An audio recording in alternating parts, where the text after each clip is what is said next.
Terpidana kasus kopi sianida, Jessica Kumala Wongso berbicara di hadapan publik setelah bebas bersyarat.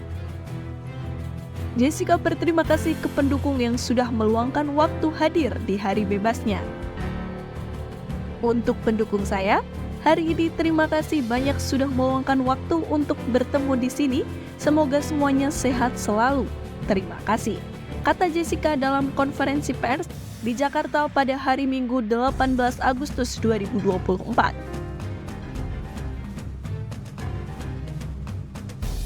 Kuasa hukum Jessica, Otto Hasibuan, dalam kesempatan yang sama mengatakan para pendukung Jessica hadir memenuhi ruang konferensi pers. Otto menyebutkan pendukung Jessica sudah hadir sejak tadi pagi. Kasus Jessica Kumala Wongso adalah salah satu kasus paling menarik perhatian publik di Indonesia dalam beberapa tahun terakhir. Nama Jessica Kumala Wongso menjadi terkenal setelah ia didakwa atas kasus yang dialami oleh Wayan Mirna Salihin dengan cara menggunakan sianida. Kasus ini menjadi sorotan media karena berbagai alasan, mulai dari motif yang belum jelas, proses pengadilan yang berlangsung lama, hingga perdebatan mengenai bukti yang dihadirkan. Jessica Kumala Wongso lahir pada 9 Oktober tahun 1988. Sebelum kasus ini mencuat, Jessica adalah seorang warga negara Indonesia yang menetap di Australia dan bekerja sebagai desain grafis. Ia memiliki latar belakang pendidikan yang cukup baik dengan menyelesaikan studinya di Billy Blue College of Design, Sydney, Australia. Jessica dan Wayan Mirna Salihin berteman sejak kuliah di Australia. Hubungan antara Jessica dan Mirna menjadi perhatian utama dalam kasus ini. Menurut beberapa kesaksian dan rekaman komunikasi di antara keduanya, hubungan mereka sempat mengalami pasang surut. Meskipun demikian, mereka tetap berhubungan baik setelah kembali ke Indonesia. Kronologi kejadian. Kasus ini bermula pada tanggal 6 Januari 2016 ketika Jessica, Mirna, dan seorang teman lain, Hani, bertemu di Cafe Olivier, sebuah kafe yang terletak di Grand Indonesia, Jakarta. Pada hari itu, Jessica datang lebih awal dan memesan 3 minuman termasuk es kopi Vietnam yang nantinya dikonsumsi oleh Mirna. Tak lama setelah Mirna meminum kopi tersebut, ia mengalami kejang-kejang dan pingsan di tempat. Mirna kemudian dilarikan ke rumah sakit namun nyawanya tidak tertolong. Pemeriksaan forensik menemukan bahwa es kopi Vietnam yang diminum oleh Mirna mengandung sianida. Hal ini membuat kasus tersebut segera beralih menjadi sebuah kasus. Kecurigaan pun mulai mengarah pada Jessica karena dia adalah seorang yang memesan kopi tersebut dan datang paling awal ke kafe. Setelah kematian Mirna, polisi segera memulai penyidikan yang intensif. Jessica Kumala Wongso menjadi fokus utama dalam penyidikan ini karena sejumlah alasan. Pertama, Jessica adalah orang yang memesan minuman tersebut. Kedua, perilakunya yang dianggap aneh sebelum dan sesudah kejadian, termasuk senyuman yang tampak di rekaman CCTV ketika Mirna mulai mengalami kejang-kejang yang membuat dugaan keterlibatannya. Selama penyidikan, berbagai bukti dikumpulkan termasuk rekaman CCTV di kafe, percakapan di antara Jessica dan Mirna sebelum pertemuan, serta kesaksian dari teman-teman dan keluarga mereka. Namun banyak pihak meragukan kekuatan bukti tersebut, dan beberapa ahli forensik juga memberikan pendapat yang berbeda-beda terkait kadar sianida yang ditemukan dalam tubuh Mirna dan kopi yang diminumnya. Jessica akhirnya ditangkap oleh pihak kepolisian pada 30 Januari 2016 dan dijadikan sebagai tersangka atas tuduhan berencana terhadap Wayan Mirna Salihin. Penangkapannya menimbulkan perdebatan publik karena banyak yang merasa bahwa bukti yang ada belum cukup kuat untuk menuduhnya sebagai pelaku.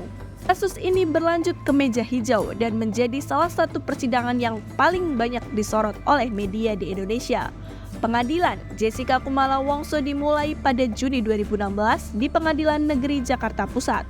Selama persidangan, berbagai saksi dihadirkan, termasuk ahli forensik, psikolog, dan teman-teman dari kedua belah pihak. Persidangan ini juga disiarkan langsung oleh beberapa stasiun televisi sehingga menarik perhatian publik secara luas. Pada tahun 2023 lalu, kasus ini kembali mencuat karena Netflix membuat sebuah dokumenter, film Ice Cold Murders, Coffee and Jessica Wongso. tayang secara perdana di Netflix pada 28 September 2023. Setelah penayangannya muncul kontroversi di antara publik, terutama banyaknya kejanggalan yang diperlihatkan dalam film tersebut. Setelah menyaksikan film tersebut, sejumlah masyarakat mulai merasa ragu akan kebenaran di balik kasus tersebut, serta menduga jika film dokumenter ini banyak membawa opini bahwa Jessica Wongso tidak bersalah. Anggapan keberpihakan dalam film tersebut juga berdasarkan dari kurang detailnya yang ada dalam film dokumenter. Di antaranya, tidak ada adegan Jessica yang menggaruk-garuk tangan usai Myrna dievakuasi, serta menghilangnya celana Jessica. Banyak muncul pro dan kontra setelah penayangan film dokumenter tersebut, terutama setelah munculnya buku harian dari Jessica, serta beberapa kejanggalan dari kasus tersebut yang dijelaskan dalam film. Salah satu aspek yang paling menarik perhatian adalah bagaimana proses pengadilan ini berjalan.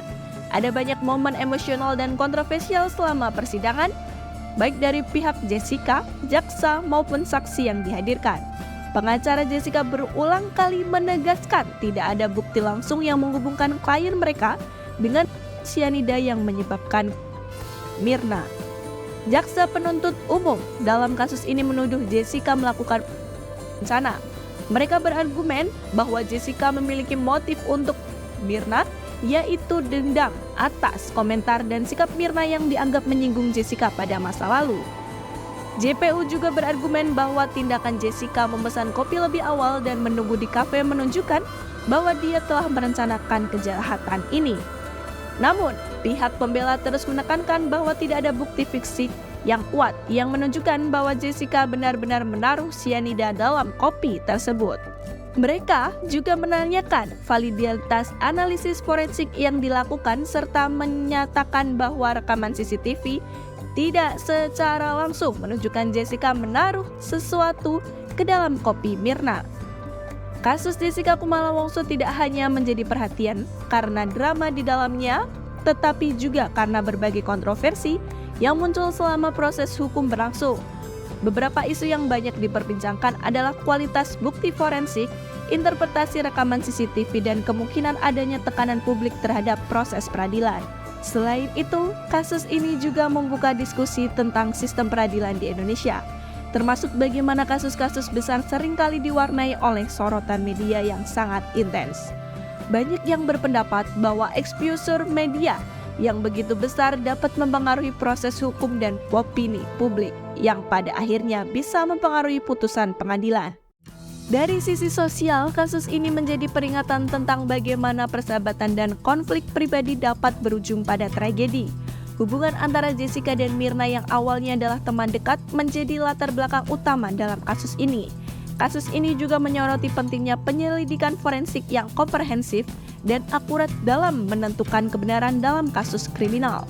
Bagi banyak orang, kasus Jessica Kumala Wongso akan menjadi salah satu kasus kriminal yang paling diingat di Indonesia.